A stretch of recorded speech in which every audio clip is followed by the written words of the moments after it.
बिस्मिल्लाहिर्रहमानिर्रहीम। अस्सलाम वालेकुम। इन्फॉर्मेशन हब पे खुश आमदीद। तो जो लोग इस चैनल पे नए हैं उनसे गुजारिश है कि चैनल को सब्सक्राइब करें, वीडियो को लाइक करें, शेयर करें और कमेंट सेक्शन में अपनी कीमती राय का इजहार लाजमी करें। तो दोस्तों, अपना जो कीमती घर है, यानी जो अपना एक ज़ाती घर है, वो हर एक का एक ड्रीम होता है, एक ख्वाब होता है। और हर शख्स की ये कोशिश होती है कि वो किराए के घर में ना रहे और उसका एक अपना ज़ाती घर हो। और इसके लिए वो बहुत से जतन भी करता है, कोशिशें करता है, सेविंग्स करता है, उनको जोड़ता है, पैसे को एक एक करके जोड़ता है, एक एक पाई जोड़ता है, और फिर जाके जो है वो उसका वो जो ख्वाब है वो शर्मिंदा तबीर होता है। लेकिन अगर हम आजकल के हालात देखें तो आजकल के हालात के मुताबिक जो है वो ये अपना जो ज़ाती घर है उसकी तामीर करना या उसको ख़रीदना जो है वो एक इम्तिहान बन गया है। क्यों इम्तिहान बन गया? इम्तिहान इसलिए बन गया कि महंगाई जो है वो बहुत ज़्यादा बुलंद है। महंगाई की जो शरह है इस वक्त वो बहुत ज़्यादा बुलंद है। तो इस वक्त जो है वो आपके जो अखराजात हैं, जो घरेलू अखराजात हैं, जो डेली बेसिस के आपके अखराजात हैं, उनको ही पूरा करना जो है वो बहुत ज़्यादा मुश्किल हुआ पड़ा है। तो आप किस तरह से सेविंग्स करके, किस तरह से एक एक पाई जोड़ के जो है वो आप अपना घर ख़रीद सकते हैं, क्योंकि आपके जो डेली के अखराजात हैं वो बहुत ज़्यादा बढ़ चुके हैं। क्यों बढ़ चुके हैं? इसलिए बढ़ चुके हैं कि जो महंगाई है, जो चीज़ पहले 150 की मिलती थी अब वो 500 की मिल रही है। तो आपका जो ख़र्चा है, आपके जो अखराजात हैं वो बहुत ज़्यादा बढ़ चुके हैं, जिसकी वजह से आपको जो है सेविंग्स करने में जो है वो मुश्किलात दरपेश आ रही हैं। क्योंकि जो आप कमाते हैं वो आप लगा देते हैं, तो आपके पास बच तो कुछ है नहीं रहा। तो इस वजह से जो आपके मामलात हैं वो बहुत ज़्यादा दुश्वार गुजार हुए पड़े हैं। और अपना जो ज़ाती घर है उसको ख़रीदना या उसकी तमीर करना जो है वो आज के दौर में काफ़ी मुश्किल हुआ पड़ा है।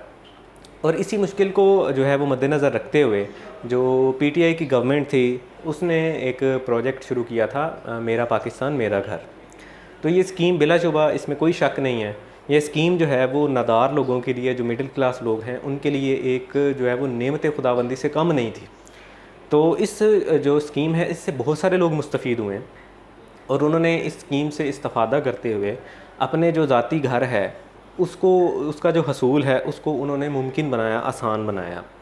तो इस स्कीम की वजह से बहुत से जो लोग हैं उनको जो है वो अपनी छत मैसर आई, उन्होंने अपनी छत जो है वो हासिल की, जो कि वो पहले नहीं हासिल कर सकते थे। क्योंकि इस स्कीम की जो खसूसियात हैं वो ये कि इसका जो मार्कअप रेट है, जो इसमें जो इंटरेस्ट है, जो मार्कअप है वो बहुत ही कम है। यानी बहुत ही कम आपने जो है वो मार्कअप जो है वो के साथ जो है वो इसको, इस अमाउंट को जो आपको मेरा पाकिस्तान मेरा घर स्कीम के तहत मिलेगी, आपने इसको वापस करना होता है। ठीक है। तो लेकिन अगर हम इसी मार्कअप को जो दीगर बैंक्स जो लोन दे रहे हैं, जो कर्ज़े दे रहे हैं, उनके साथ कंपेयर करें तो ये मार्कअप उस मार्कअप के आगे कुछ भी नहीं है। वो मार्कअप तो 22, 23, 25% से भी ऊपर है, जबकि ये मार्कअप 5 से 7% के दरमियान है और नॉमिनल सा मार्कअप है। और फिर ये इसकी जो खूबी है वो ये कि ये इंस्टॉलमेंट पे है, यानी आपने मंथली इंस्टॉलमेंट देनी है। यही समझ लें कि आप जो है वो कमेटी डाली हुई है और कमेटी डाल रहे हैं। कमेटी ये है कि ये आप पैसे डालते रहते हैं और घर की जो मिल्कियत है वो आपके नाम जो है वो, आपका जब घर की मिल्कियत में जो हिस्सा है वो आपके नाम ट्रांसफ़र होता रहता है। यानी इसमें आप 90 और 10 की रेशियो होती है, यानी 90 और 10 की रेशियो होती है। जब आप ये ख़रीदते हैं तो 10% इसमें जो शेयर होता है वो आपका होता है, 90% जो शेयर होता है वो बैंक का होता है। तो जैसे जैसे आप इंस्टॉलमेंट पे करते जाते हैं, जो किस्त है वो पे होती रहती है, तो जो ओनरशिप का जो हिस्सा होता है वो आपकी तरफ ट्रांसफ़र होता रहता है। आपका जो हिस्सा है वो 10 से फिर बढ़ता जाता है और बैंक का हिस्सा जो है वो कम होता रहता है। तो इसी जो स्कीम है, इसी स्कीम से फ़ायदा उठाते हुए काफ़ी सारे लोगों ने जो है वो अपने घर हासिल किए। इस स्कीम से जो है वो उनको अपनी छत मैसर आई। लेकिन अब हुआ क्या है? करंट सिचुएशन क्या है? करंट सिचुएशन ये है कि जब से जो ये हुकूमत है, पीटीआई की गवर्नमेंट है, तहरीक अदम एतमाद के ज़रिए जब से उस हुकूमत को ख़त्म किया गया है, उस हुकूमत को तब्दील किया गया है, तो जो नई गवर्नमेंट आई है, जो पीटीआई की गवर्नमेंट तब्दील होकर पीएमएलएन की गवर्नमेंट आई है, तो उसने आते ही क्या किया है कि इस स्कीम को, मेरा पाकिस्तान मेरा घर स्कीम को सस्पेंड कर दिया। सस्पेंड क्यों किया? वजारत ख़जाना का जो अलामिया मैंने पढ़ा है उसमें ये उन्होंने बयान किया कि जी स्कीम में कुछ मॉडिफिकेशंस की ज़रूरत है, कुछ तब्दीलियों की ज़रूरत है, और तब्दीलियां करके जो है वो हम इस स्कीम को दोबारा से शुरू करेंगे। और जो लास्ट डेट उन्होंने बताई थी कि हम इस डेट तक जो है वो स्कीम को शुरू कर देंगे, वो थी 31 अगस्त, यानी 31 अगस्त तक जो था वो इस स्कीम को दोबारा शुरू होना था। लेकिन टिल अभी तक कोई जो है वो अनाउंसमेंट नहीं है, कोई जो है वो इसमें कोई किसी किस्म की कोई ख़बर नहीं आई, ना स्टेट बैंक की तरफ से आई है, ना ही वजारत ख़जाना की तरफ से आई है। तो वीडियो बनाने का मकसद ये था कि जो अपडेट है वो आपके साथ शेयर की जाए कि इसमें इस वक्त क्या अपडेट है। तो मेरी रिसेंटली ही एक जो है वो बैंकर के साथ बात हुई है। तो बैंकर मुझे बता रहा था कि जी अभी तक जो है वो हमें स्टेट बैंक की तरफ से कोई जो है वो सर्कुलर जारी नहीं हुआ कि स्कीम को शुरू करना है, नई एप्लीकेशन को एक्सेप्ट करना है या नहीं करना।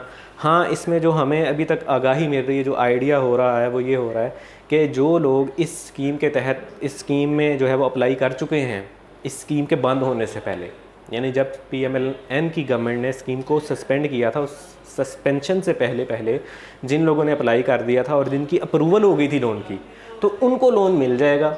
लेकिन नए सिरे से जो है वो किसी भी किस्म की एप्लीकेशन को हम एक्सेप्ट नहीं कर रहे। तो ये उस बैंकर का कल बयान था, मेरी कल उससे बात हुई तो उसने मुझे ये बताया कि नहीं, हम एप्लीकेशन को अभी एक्सेप्ट नहीं कर रहे क्योंकि हमें ऑर्डर ही नहीं है पीछे से, स्टेट बैंक ने हमें किसी किस्म का कोई सर्कुलर जारी नहीं किया। हाँ, जिन्होंने अप्लाई कर दिया, जिनकी अप्रूवल हो चुकी है लोन्स की, उनको जो है वो हम जो है वो डिसबर्समेंट वगैरह की तरफ हम जाएंगे, उनको डिसबर्स करेंगे, लेकिन नए सिरे से जो है वो हम किसी किस्म की एप्लीकेशन को एक्सेप्ट नहीं करेंगे। तो ये काबिल अफसोस बात है। इस गवर्नमेंट को चाहिए कि इस स्कीम को दोबारा से बहाल करे और नए सिरे से जो एप्लीकेशंस देना चाहते हैं लोग, क्योंकि हर बंदे की ये ख्वाहिश होती है कि उसका अपना ज़ाती घर हो, तो जो लोग जो है वो इस स्कीम के तहत इस्तेफादा करना चाहते हैं इस स्कीम से, उनको मौका दिया जाना चाहिए और इस स्कीम को जो है वो बहाल होना चाहिए और स्कीम को जारी रहना चाहिए, क्योंकि ये मिडिल क्लास लोगों की स्कीम है।